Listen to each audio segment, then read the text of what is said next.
Welcome, curious minds.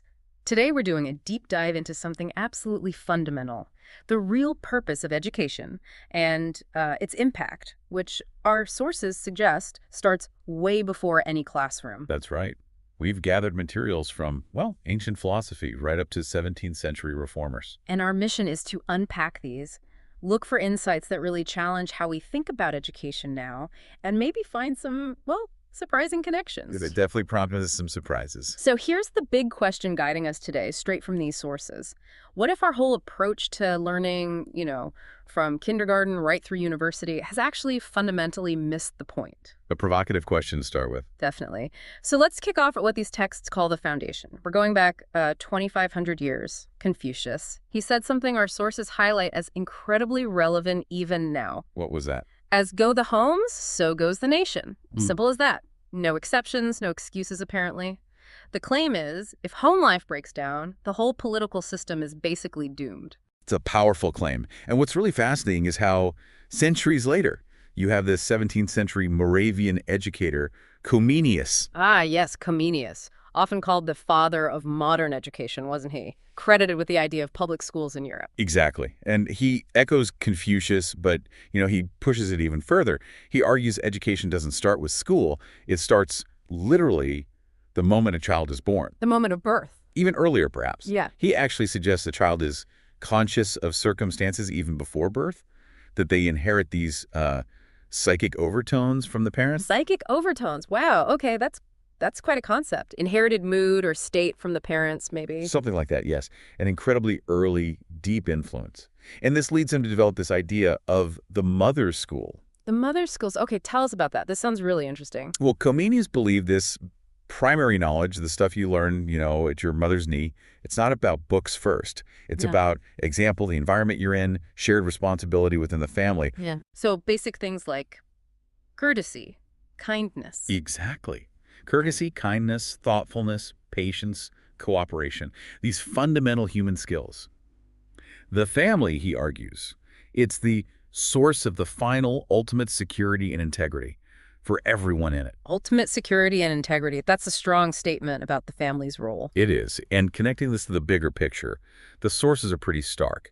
They warn that a broken home is already a threat to the survival of the child, his children, and their children for 10 generations. 10 generations. That's staggering. It's not just about one child's difficulties. It's about the future of the nation, the sources seem to say. Precisely, the survival of the nation itself. And, our research points out that ancient civilizations really got this. They built their societies on these brood clans, these strong family groups. So the family unit was the absolute core.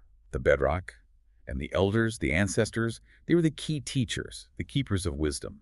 Okay, so pulling that thread together, the idea is if a child gets this solid grounding at home, say up to age 7 or 8, they develop a kind of internal compass, a moral code. That's the concept. A moral code they can then use to, test what they learn later in formal schooling. Which makes them less likely to be, as the sources phrase it, ruined by schooling. Yeah. That's quite a charge against formal education itself. It is, and that leads us directly into the next point. Right.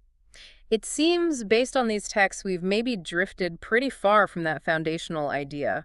Our sources paint a fairly bleak picture of a lot of modern education. They do, often described as resented and fundamentally not providing the child with what it needs to know. So why? What's the core criticism here? Well, the critique suggests we're teaching the basics, reading, writing, arithmetic, but without pointing out their proper use. Proper use. What does that mean in this context? Like ethical use, purposeful use? Exactly. The sources claim the reading public is demoralized, that writing often lacks integrity and can even destroy or debase us. Strong words. And arithmetic. Reduced, they say, simply to profit and loss. It ignores the ancient view, like Pythagoras taught, of mathematics as a, quote, sacred science for understanding the universe. So losing that deeper meaning, that connection to something bigger than just making money. Pretty much. And that connects to another major criticism. Which is? That education today is often pointed only at the accumulation of wealth.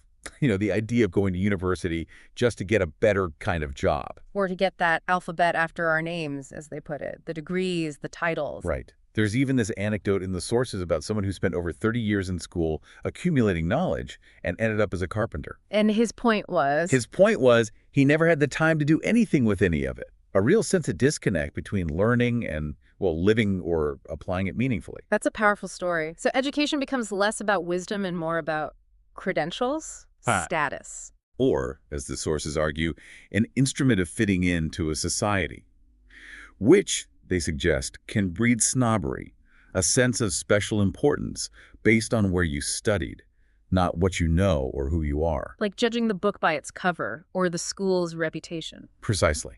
The texts describe modern education as this kind of jumble, a combination of several different streams of tradition which are in conflict with each other. Conflict? How so? Well, preventing, as they put it, a victory of any integrity over the confusion of modern activity. It suggests a lack of a coherent, unifying purpose centered on character. And the consequences of all this, the sources seem to draw a direct line. They do. They link these educational shortcomings, this lack of focus on integrity and purpose, to really serious societal problems. Things like drug use, crime, suicide, especially among the young. The implication being we haven't been taught how to be resilient, how to cling to what is right, as they say. That seems to be the core argument, a failure to build that inner strength, that moral compass we talked about earlier. Okay, so if cramming facts and chasing profit isn't the true path, according to these sources, what is? What should education be aiming for? Well, the word education itself, its root meaning is to draw forth or to bring forth. Ah, right. Not just pouring information in, but drawing potential out. Exactly. It should release the conscious desire of the individual to think reasonably. The goal should be a victory of growth over the victory of profit and loss. Victory of growth. I like that. And central to this seems to be integrity. Absolutely central. The sources are incredibly emphatic about this. Integrity is presented as the key to survival. The key to survival. That sounds ultimate. It is. They state it plainly. No nation can live without it. No family can live without it. No person can live without it. Full stop. Wow. No room for compromise there. None. And they argue that a purely materialistic culture is bound to fail. Why? Because its ideals aren't any higher than daily profit and loss. There's no loftier goal holding it together. That's a serious challenge to modern values. So what kind of knowledge does serve this higher purpose of integrity and growth? Well, they bring up Lord Bacon. He talked about the new organ of learning being the ability to really interpret the meaning behind things, the causes of things, not just surface facts. Getting to the why behind the what. Precisely. True knowledge, the sources insist, is not boresome. It's actually an open door to happiness because it helps us grasp these universal truths, not just pile up isolated data points. Universal truths, like fundamental principles of how the world and human nature work. Yes, exactly. And applying this, well, true education should help us tackle the big problems, help us get out of the mess that we're in. What kind of mess are they referring to? Things like dwindling natural resources, climate destruction. The argument is we shouldn't just be, exploring the inner structure of the galaxy while our own planet is in trouble. A question of priorities, though. Absolutely. And in this context, virtue isn't just an abstract ideal. Virtue, they state, means to conserve, to protect, to sustain. So conservation as a moral imperative linked to education. That's interesting. What does this mean for the individual? It means the focus shifts to self-improvement, learning to actually love work, to rejoice in responsibility. Rejoice in responsibility. That's not something you hear every day. No, it's not. It's about doing the necessary work of the world graciously, cheerfully. And teaching should come from what we know. Mm-hmm. From real experience, from history's lessons, not just textbooks. Grounding it in reality, fostering honesty and integrity through lived example, not just theory. That's the core idea, authenticity. Okay, now, there's a really striking historical perspective in these sources about citizenship. It wasn't always just automatic, was it? Not at all. In many ancient societies, they mention examples from the Americas. From Egypt, citizenship wasn't a birthright. It actually had to be earned. Earned. How? Take ancient Egypt, for instance. The sources describe how a child's symbolic lock of hair, their curl, was only cut after they proved themselves. Proved themselves in what way? Through demonstrating physical bravery, yes, but also mental thoughtfulness and, crucially, emotional integrity. Showing they were willing to, and this is a direct quote, forgetting himself in the cause of something better. Putting the community or a principle ahead of themselves. Even being willing to sacrifice their life for the common good. Their responsibility was seen as profound, like ensuring the happiness of those who are miserable, or the feeding of those who are hungry. That is a vastly different concept of citizenship than just, being born in a certain place. It really is. And it raises that question again. What does citizenship mean for us today? The sources imply that this lack of earned responsibility, this sense of deep obligation, is a factor in societal breakdown. Are there alternative models suggested? Ways to cultivate that sense of responsibility? They point to things like the guru system, found in some Oriental traditions and also in ancient Greece. The guru system, what did that involve? Well, the guru wasn't just a teacher of one subject. They were often seen as an ideal figure, like a wise father or grandfather, usually dedicated to a spiritual or religious life. And they taught everything. Everything, like math and history and law. Yes, mathematics, legislation, philosophy, arts, but always, always in an environment of integrities. Every subject was connected back to a larger purpose, often framed as a divine plan. So learning wasn't compartmentalized. It was holistic and ethically grounded. That's the picture painted.